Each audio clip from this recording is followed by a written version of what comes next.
I think if you feel really pulled and curious and led by this topic, it's not by accident, and it's not going to go away. And if it does go away, it's going to come right back later on. So I think it's up to you to decide when you will make the time. And it's usually when we grow old and wise that we make the time for these type of things, or when the universe pushes us to the edge and forces us, right?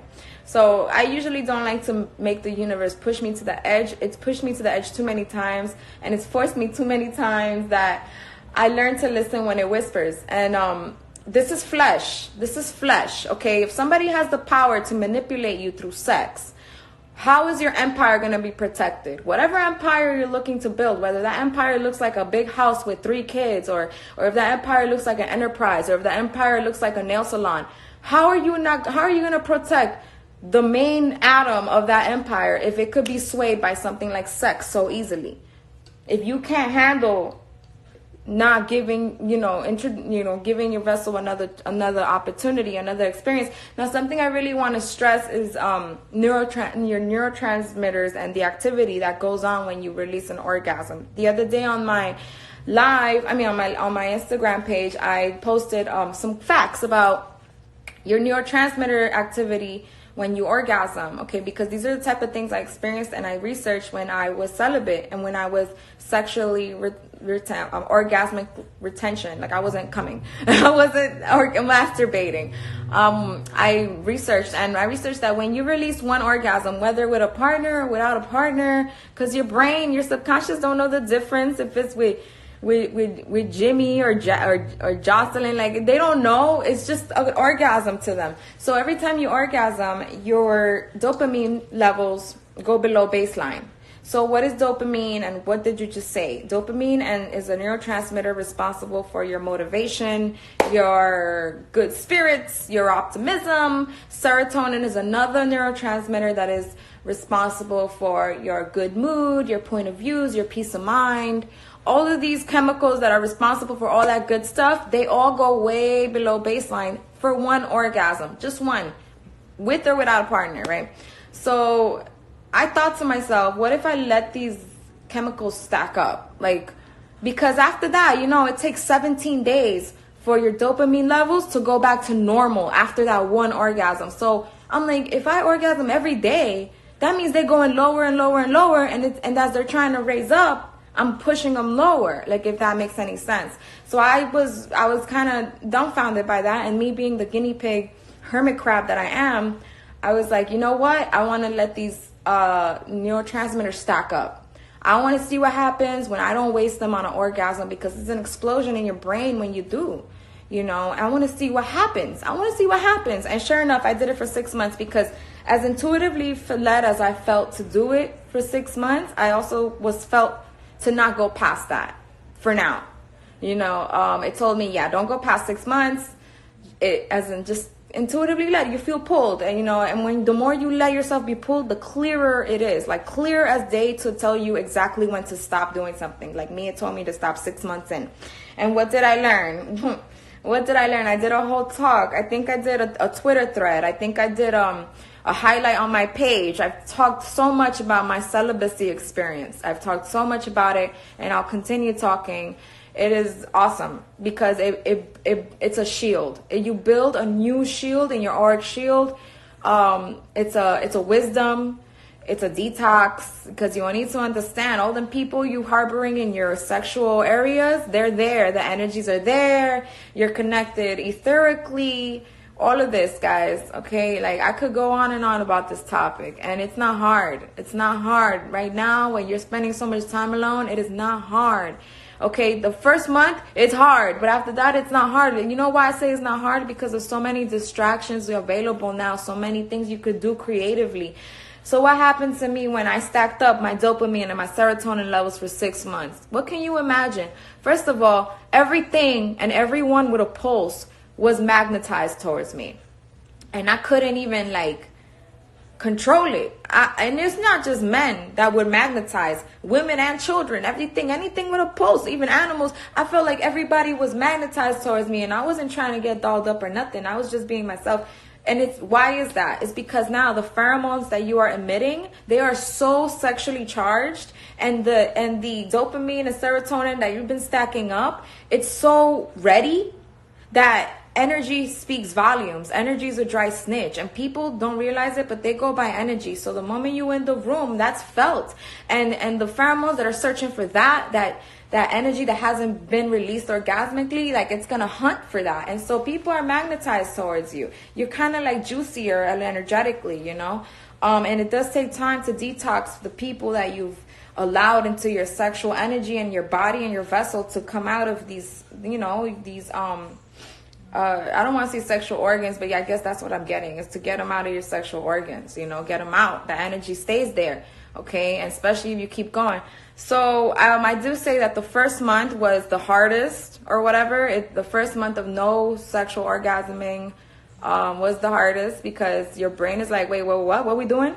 We're really going to do this right now? And so it's like kind of confused, and you over here thinking you can't do it, and you know, it's a lot of annoying things, a lot of buzzing, and a lot of like what's that called, like noise, white noise. It's a lot of white noise the first month. Then maybe after like 40 days, then you're like, you kind of start getting into acceptance, and your body starts to remember a time when it was like that, and it wasn't always sexually charged, sexually gratified, right? It kind of goes back to that. But the magic happens on the 3rd month or the 4th month. That's when you really see why you're doing this. By the 3rd month or the 4th month, you're like, okay, this is why. Wow.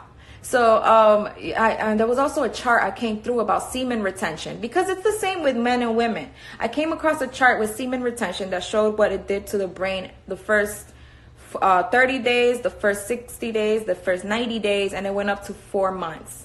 And yeah, for sure, by the 4th month, that's when you see what I'm talking about. You see this magnetism and all that, but that's the external world. What happens in your internal world? For some reason, I found myself able to laugh at everything very genuinely. So I don't know, my whole life, I always met people that were able to, like, they found things funny naturally all the time. Like, you know, and I wasn't really that person. I'm not really that person still, but after, when you practice these type of things, you kind of find everything really lightheartedly, or it's just easier to make you laugh. Like, I found that after the 4th, 5th month, it was so easy to make me laugh. It was just, I felt in this mood of like, not high, but like this cheerfulness effortlessly and automatically, and undertoning everything I did. And it was genuine. That was the most biggest thing, that it was all very genuine. And I was like, oh, okay, this got to have something to do with all these neurotransmitters that ain't been put to use. Then they're just waiting, and they're going to come out anyway, guys. That's the thing about the sexual energy you're not releasing. It does release. It releases with everything you do, how you act, what you say, how you think. And it turns into creative energy, because now it's not just being pulled out of your groin into somebody else. It's now being in everything you do. It's coming out your pores, okay? I hope that makes sense, because that's how I felt it. And then by the 6th month, I wanted to go for 7 and 8 months, but I was told not to. So, you know, your girl went and you know, lit some candles and brought some oils out and set the mood for herself, because I still hadn't had a partner at that time. And soon after that, I did manifest a partner, and the sex was great, which is crazy. Like, I went so long without sex, and then I manifested an incredible lover.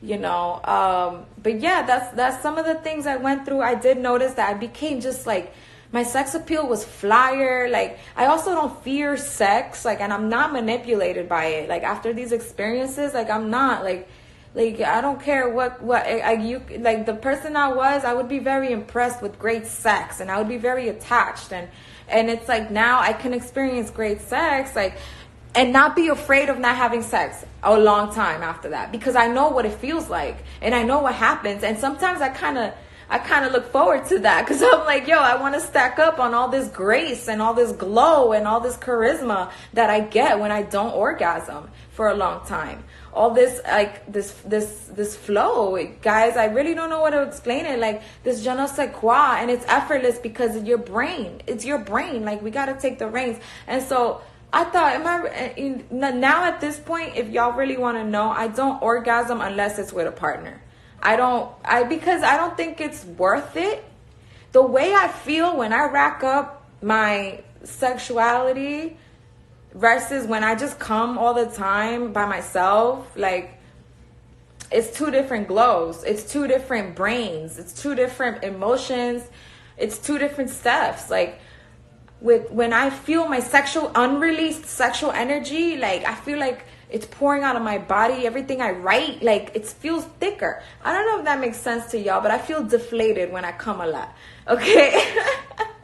That's the best way I could put it. I feel deflated. And I think some of us can relate. You feel deflated, and guess what? You are. You are deflated. Let's continue to inflate ourselves, y'all, with grace and glow. And like I said, I only orgasm if it's with a partner now. And you best believe I'm very picky with my partner. So that should tell you all this creative energy. How I came up with March Manifest, an online workshop free for everybody, is because I do that sexual retention, baby. No, I'm joking. I could talk about this for a long time, and I'm not gonna do that because I have other questions that need looking.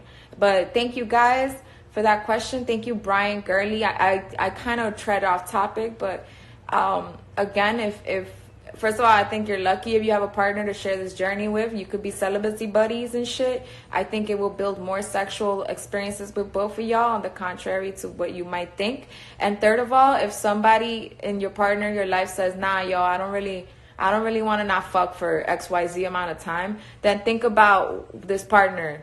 Because if you're trying to do something that betters your mental and your physical, and it's not harming nobody, take a second thought about this partner, okay? Just saying, or lay it out on the table. Bless you guys. I thank you for that question. I'm gonna keep going. Yes, I'm gonna save this live, y'all. Best believe. My other 2 lives have kind of like gotten lost in the cyber sauce. I've lost them, but this one I'm gonna make sure to save. I haven't also been on live for a long